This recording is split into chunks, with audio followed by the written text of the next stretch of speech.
le classement qui a fait générer tant d'émotions et qui a pu donner l'impression qu'on n'allait pas bien. Voilà. Je voudrais revenir sur quelques éléments de ce classement. Le premier, c'est qu'il constate la fluidité pour l'accueil des bateaux.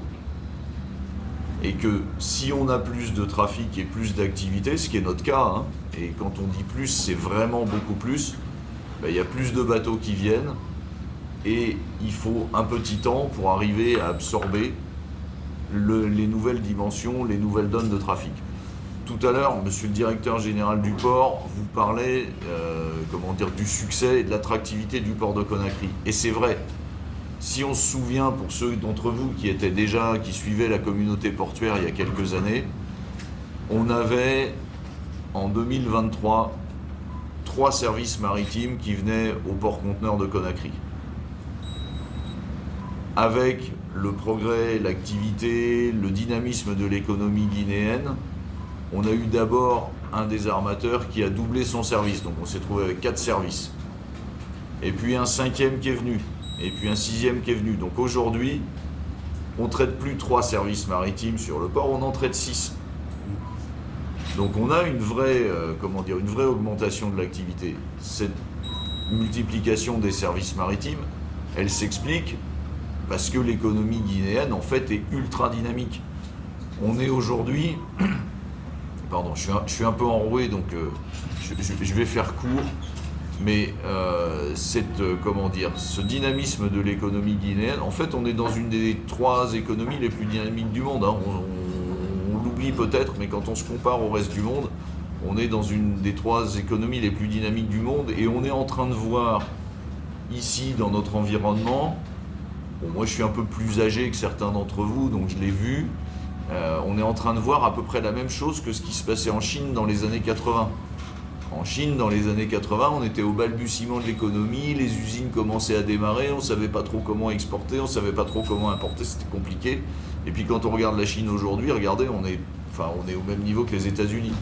Bon, la bonne nouvelle, c'est que c'est notre tour. Maintenant, il faut qu'on travaille pour y arriver. Et travailler pour y arriver, bon, les flux sont là, les opérateurs économiques sont dynamiques, les investisseurs ont envie d'investir, et nous, on a envie d'accompagner ce mouvement. Tout à l'heure, le DG disait qu'on a traité en 2025 les flux qu'on s'attendait à avoir en 2030. C'est vrai, en 2023, sur le port de Conakry, on a traité 300 000 conteneurs. En 2025, on en a traité 400 000. Et cette année 2026, on s'attend à dépasser les 500 000. Donc, l'activité, elle est là. Le traitement de l'activité, il est là aussi. Parce que je rappelle qu'on a essentiellement un quai pour les conteneurs au terminal, un quai pour les véhicules, qu'on est en train d'équiper pour pouvoir faire des conteneurs également, mais que sur ce quai, on a passé l'année dernière un peu plus de 400 000 conteneurs, alors que certains autres ports aux alentours disposent de plus de quais, font 2 fois moins de trafic, ils sont quand même un peu congestionnés et ils ont une meilleure note que nous. Donc qui est bon, qui est pas bon, nous en tout cas, on utilise très bien ce qu'on a. Toute la communauté portuaire, on utilise très bien ce qu'on a. On peut l'utiliser encore mieux, mais on utilise très bien ce qu'on a. Et ça, c'est encourageant. Et ça nous permet, nous, en tant que Conakry Terminal, d'être porteurs de l'engagement du groupe AGL vers un programme d'investissement qui est finalement colossal. On a déjà investi dans l'infrastructure portuaire, les équipements, etc. Depuis le début de notre arrivée, on a déjà investi à peu près 250 millions d'euros pour créer le quai qu'on utilise actuellement, les portiques qui travaillent dessus, les terre-pleins, développer le port sec de Cagbelen qui nous permet aujourd'hui de gérer tous les débordements de flux de marchandises du port de Conakry. On amène tout à Cagbelen, ce qui permet au port de continuer de tourner. Tout ça, c'est déjà fait. Et puis ce qu'on est en train de faire, c'est alors on avait fait un avenant à la convention de concession dans laquelle on s'était entendu avec le port pour faire le quai 14 et puis une certaine surface de terre-plein. Cette surface de terre-plein, on l'a doublée parce qu'on sait bien que ça ne va pas suffire. On est en train de lancer en accompagnement de cette croissance. Donc, un nouveau quai, vous irez voir tout à l'heure, ça fera partie de votre visite de voir les chantiers. Donc, un nouveau quai, plus de 20 hectares de terre-plein. En gros, on va doubler la capacité du terminal. Et ça va être mis en ligne progressivement à partir de fin 2026 sur un programme qui va s'étendre jusqu'à début 2028.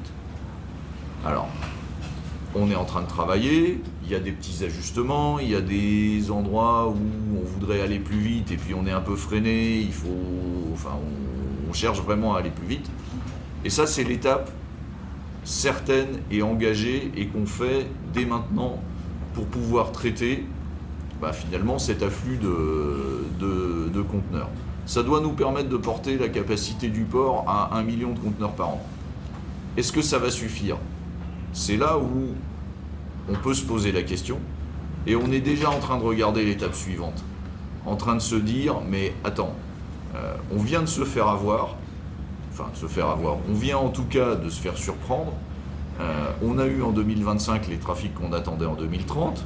Les trafics qu'on attend en 2030, finalement, ça va être beaucoup plus. Est-ce qu'on va déjà atteindre le million dès 2030 ? Et si on atteint le million dès 2030, en 2031, on recommence à suer et à se demander comment on va faire. Donc on est déjà en train de regarder comment on va faire le quai au-delà. Du quai, des terre-pleins, des infrastructures au-delà. Donc, côté port, je pense que vous pouvez être rassurés. On est tout à fait en phase avec l'autorité portuaire, on a tous bien compris les besoins du pays, et côté port, je pense qu'on peut être complètement rassuré. Par contre, évidemment, si on fait un grand port, si nos confrères d'Alport, eux aussi vont développer, ils sont en train de développer, ils vont continuer de développer, ça veut dire que les accès maritimes, il va sûrement falloir qu'on les aménage aussi. Et ça veut dire aussi que la desserte du port vers le reste du pays, il va falloir aussi la faire progresser. Donc il y a encore plein de sujets. Donc on aura certainement l'occasion de faire encore beaucoup de rencontres. Mais le message clé qu'on peut vous dire aujourd'hui, c'est... Alors, 2025 n'a pas été une année facile. La note que la Banque mondiale nous a donnée pour 2025, bon, elle est peut-être un peu injuste, mais on ne pouvait pas non plus s'attendre à des miracles. Par contre, 2026, on espère que ça va aller mieux, et nous, on est en train de tout faire pour que d'ici 2028, on retrouve notre rang. Et que le port de Conakry, ça soit vraiment le vecteur qui porte et qui soit le facilitateur de la croissance et du développement de la Guinée. Donc vous êtes beaucoup plus jeune que moi. J'espère que vous verrez ça, que vous en profiterez longtemps. Mais en tout cas, nous, c'est ça qu'on fait. On prépare l'avenir. On prépare l'avenir et on accélère le futur, si je peux me permettre. Voilà. Merci.